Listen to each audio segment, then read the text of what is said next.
Bonjour tout le monde, ici Monsieur Cacahuète et... Bonjour. Ou plutôt bonsoir. Aujourd'hui nous sommes samedi 21 août 2021, il est déjà 23h33. Oui, Neige. Et ce soir, donc, pour ce nouvel épisode de Parlons DVD, c'est Zoulut qui a choisi le film qu'on a regardé. Et elle a choisi Shakespeare in Love. Alors on a peut-être quelques reflets ce soir au niveau de l'image. Avec Gwyneth Paltrow, Joseph Fiennes, Geoffrey Rush, Colin Firth, Ben Affleck, Judi Dench et d'autres acteurs.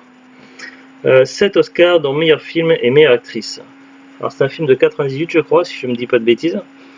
Je l'avais jamais vu, donc pour moi c'était la découverte totale. Mais j'en avais un petit peu entendu parler à l'époque sur les films de l'époque. Il y avait souvent la bande-annonce de ce film-là. Donc j'avais dû voir la bande-annonce au moins une fois ou deux. Et toi, Zoglut, c'est un film que tu avais vu plusieurs fois alors. Oui, plusieurs fois. Alors, qu'est-ce qu'ils nous disent? Londres 1593, William Shakespeare, donc joué par Joseph Fiennes, n'est encore qu'un jeune poète et dramaturge au talent prometteur. Chroniquement désargenté, il est sans cesse harcelé par son commanditaire Henslow, Geoffrey Rush, qui exige toujours plus de lui. Mais Shakespeare a court d'inspiration, sent qu'il a besoin d'une muse capable de donner un nouvel élan à son imagination et peut-être à sa vie. Entre alors en scène Lady Viola, Gwyneth Paltrow. Cette comédie romanesque, récompensée par 7 Oscars et acclamée par la presse, retrace avec délice un épisode mystérieux de la vie amoureuse de Shakespeare qui lui aurait inspiré cette pièce mythique Roméo et Juliette. Alors on y est sur un film un petit peu romancé qui pourrait être une possible... qui pourrait faire penser un petit peu à ce qu'aurait pu être une partie de la vie de l'auteur William Shakespeare. Alors évidemment, comme toute biopic romancée, donc c'est pas vraiment une biopic à la lettre. Donc il y a certainement pas mal de choses inventées, mais il y a également certaines choses qui sont quand même apparentées au réel, ce qui s'est passé. Donc c'est vu qu'on n'a pas vécu en 1593 ni en Angleterre, donc difficile de savoir qu'est-ce qui s'est vraiment passé. En tout cas, donc pour ce film en lui-même, donc nous on l'a vu en VF. Donc pour moi ça a été la découverte, j'ai trouvé vraiment très très sympa. Je me suis pas ennuyé d'un bout à l'autre, donc voilà, j'ai suivi l'histoire, donc vraiment. Excusez-moi, j'ai un peu de mal aujourd'hui. J'ai suivi passionnément l'histoire du film d'un bout à l'autre pour voir où ça allait, tout ça. Et donc on voit qu'à travers un petit peu la vie privée de Shakespeare, de William dans le film, en fait il y a beaucoup de choses qui s'apparentent à l'œuvre de Roméo et Juliette. D'ailleurs le film parle beaucoup de Roméo et Juliette. Puisque en fait ça se passe à l'époque où il doit créer une œuvre en fait. Donc le film commence sur un narrateur qui explique qu'il y a 2 théâtres concurrents, dont un qui est un peu plus de ressources que l'autre et qui est un peu plus populaire que l'autre je crois, mais et qui se chamaillent, donc ils sont quand même un petit peu en conflit. Et puis évidemment il y a pas mal d'événements en cours, donc il y a eu un problème de peste, il y a également des soucis d'argent, des problèmes de banque, tout ça, et donc des conflits financiers, et également des problèmes d'inspiration, et c'est justement là qu'entre en scène William. Donc on est dans une période de sa vie dans le début du film où il a du mal à écrire sa nouvelle œuvre, et du coup il n'a pas d'histoire ni de titre. Mais oui, il a déjà été payé pour, puisque son patron donc a également lui des soucis également, et donc il y a quand même une pression pour qu'il fasse une œuvre. Seulement le problème c'est que l'inspiration elle vient pas comme ça. Et c'est là qu'il fait la connaissance un petit peu par hasard d'une jeune femme de la haute société qui évidemment qui n'est pas à sa portée, mais dont il tombe rapidement sous le charme. Et cette jeune femme là est vraiment très intéressée par le théâtre, c'est d'ailleurs sa grande passion, et du coup c'est comme ça qu'ils vont se rencontrer. et qui vont commencer à se fréquenter malgré le fait qu'on est dans une époque où les jeunes femmes ne peuvent malheureusement pas choisir avec qui elles souhaitent faire leur vie. Et du coup, ses parents lui imposent quelqu'un qui a un homme qui n'a pas d'argent mais qui a un titre. Et tandis que la famille de Viola donc a de l'argent mais n'a pas de titre. Et donc, du coup, ce serait à la fois un mariage d'intérêt et ça permettrait évidemment d'avoir une vie intéressante également pour elle. Enfin, du moins, c'est ce qu'ils disent. Mais elle n'entend pas de cette oreille. Ça ne lui intéresse pas. Elle essaie de retarder donc cet événement-là. Seulement, le problème, c'est que ses parents se sont engagés d'une part, et d'une autre part, le prétendant donc est allé demander la bénédiction de la reine d'Angleterre, et donc à partir du moment où la reine a donné sa bénédiction, c'est s'attirer vraiment de très très gros problèmes que de faire en sorte d'aller contre l'avis de la reine.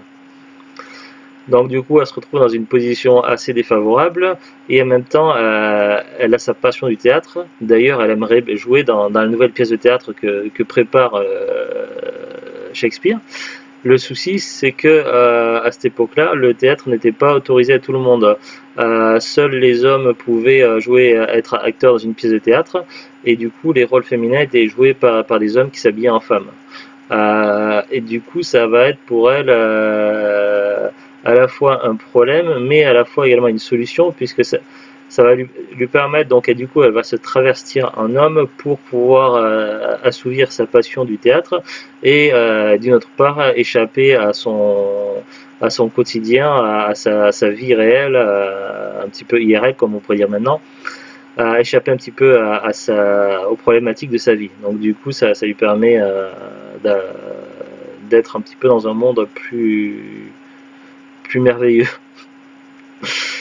Sauf que du coup, au fur et à mesure que tout ça impacte la vie privée de William Shakespeare, la pièce donc qui n'existait pas au moment où il devait la sortir, du coup il va l'écrire au fur et à mesure, et plus les choses vont avancer, plus il va la réécrire, modifier certaines choses, retransformer des trucs. Parce qu'à la fin c'était Roméo et tel oui, puisqu'il y avait une histoire de pirate à la base. Et puis finalement, tout ça pour arriver à... Et c'est vraiment donc le drame de sa vie de William et de la vie de Viola, le fait qu'ils ne puissent pas être ensemble, tout ça, et le fait qu'ils ne vivent pas dans le même monde, tout ça, ça va fortement inspirer l'histoire de Roméo et Juliette dans bien des aspects, et du coup ça va lui permettre de façonner Roméo et Juliette à l'image de tout ce qui traverse et qui inspire. Donc voilà, donc on va voir durant le film donc la vie de William, de Viola et des personnages qui vont autour, qui gravitent autour. Et puis donc il y aura l'aspect vie réelle, et il y a l'aspect théâtre avec la pièce de théâtre qui avance au fur et à mesure jusqu'au moment où la pièce est jouée d'un bout à l'autre et au final du film. Voilà, je n'en dirai pas plus pour ne pas spoiler de trop le film, mais grosso modo c'est ça. Donc on est... De quoi? Non, rien. C'était quelque chose à rajouter? Non. Donc on a évidemment un petit peu de dramatique, on a aussi de l'humour, des rires, on a des moments assez drôles, assez sympas. Il y a quelques personnages qui sont détestables évidemment, donc il faut qu'il y ait des méchants. Il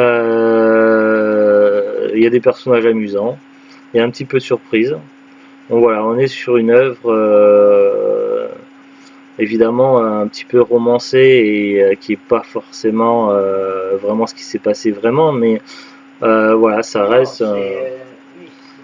Oui, ce que j'ai dit, c'est romancé, donc ça reste un divertissement sympathique sur une possibilité de ce qu'aurait pu être la vie de Shakespeare. D'où un petit peu le titre Shakespeare in Love. On va voir la fiche Wikipédia. Alors, Shakespeare in Love, ou Shakespeare et Juliette au Québec, est un film américain réalisé par John Madden, sorti en 1998. Le film imagine la vie du grand écrivain et dramaturge anglais William Shakespeare au moment où il écrivait Roméo et Juliette. Bon, après on a le synopsis qui raconte un petit peu trop de détails. La fiche technique, Shakespeare in Love, titre québécois Shakespeare et Juliette. Réalisateur John Madden.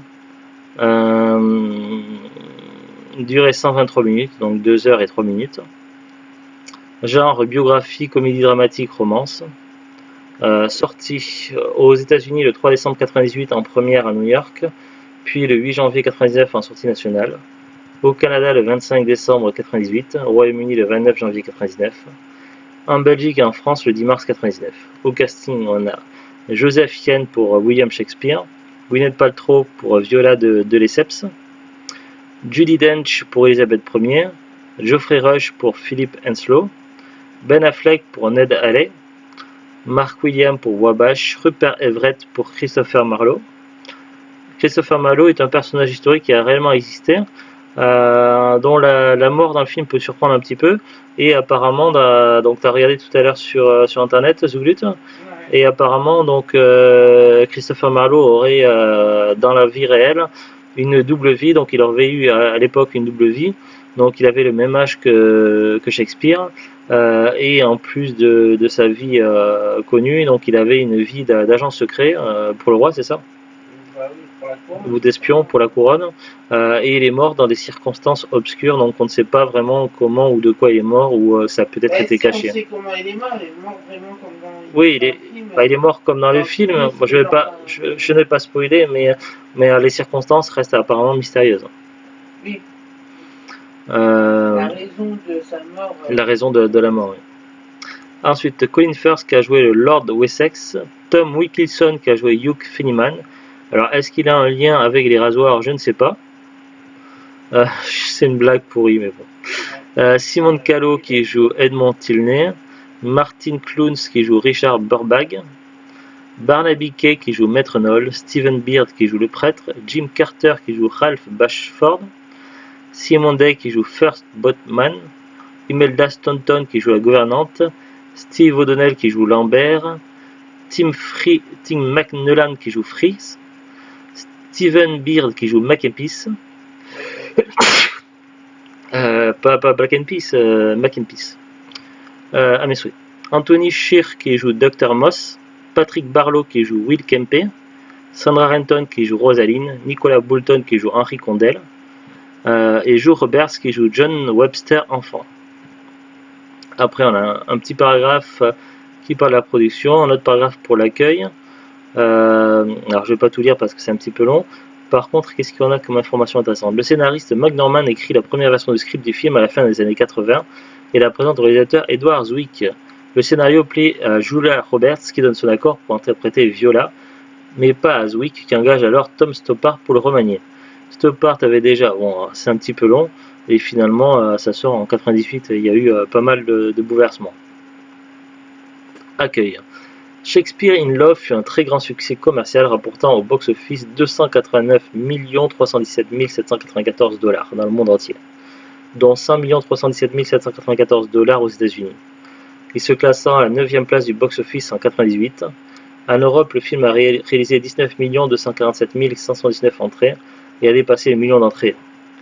Au Royaume-Uni, 4 461 700. En Allemagne, 3 288 455. En Espagne, 2 872 628. En Italie, 2 318 625. Et en France, 1 616 777.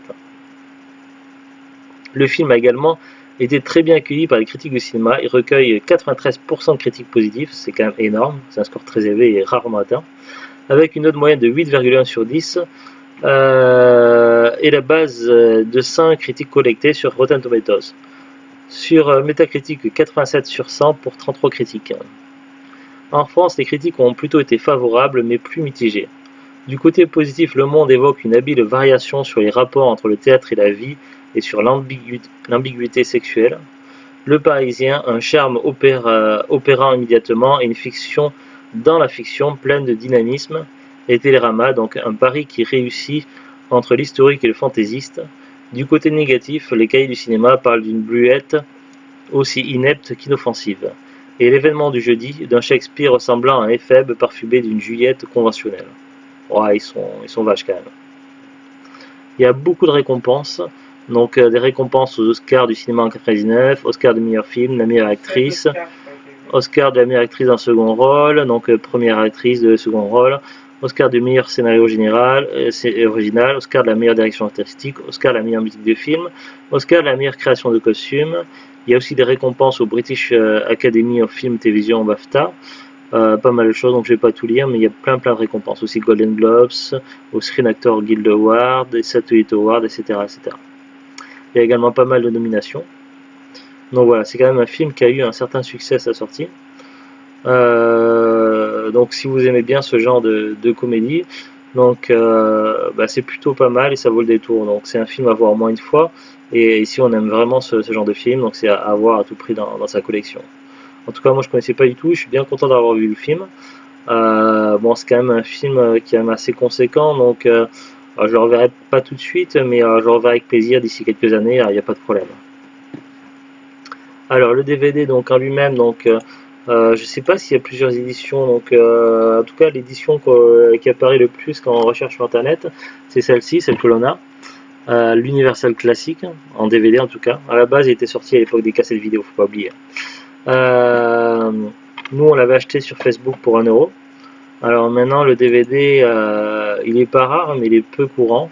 Si on va sur Amazon, par exemple, Amazon ne le vend plus depuis un moment, donc c'est des vendeurs pro ou des particuliers. Il n'y a qu'un seul vendeur qui le propose neuf sur Amazon à 12 € et 5 centimes. C'est Kappa Media.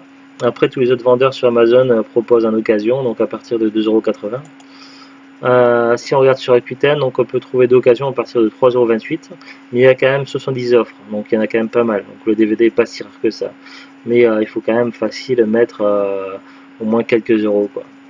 Après, si vous cherchez d'occasion neuf, vous pouvez trouver en tout cas d'occasion à moins de 5 €, il ne devrait pas y avoir trop de problèmes.